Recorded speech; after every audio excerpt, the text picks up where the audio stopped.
Yes, I felt suffocated probably 2 or 3 times in my life before. First time I was when I was very depressed and suicidal, and I would often sit in my room or lay down in my bed. Like physically, I could feel the weight on my chest. Like there is a huge rock on my chest and I couldn't breathe. And I learned that this was a common symptom for depression, but I hadn't known that at the time.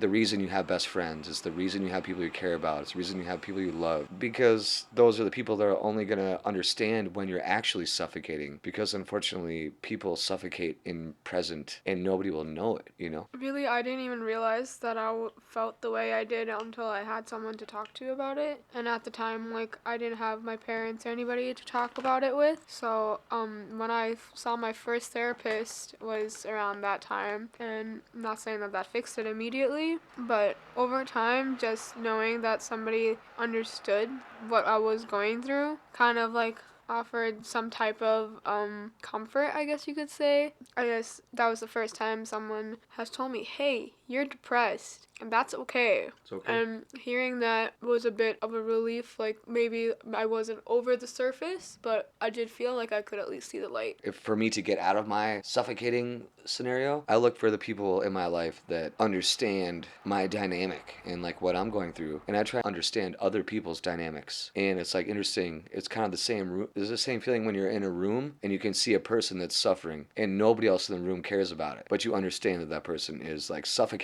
or suffering, suffocating, and then you take your time to go help them out, and you say, "Hey, how you doing? You've been quiet for a minute. Like, what's going on?" Like suffering, it comes in many shapes and forms. But yet they're all made out of the same fucking thing. The way I deal with it is, yeah, hanging out with amazing people. Love is the key.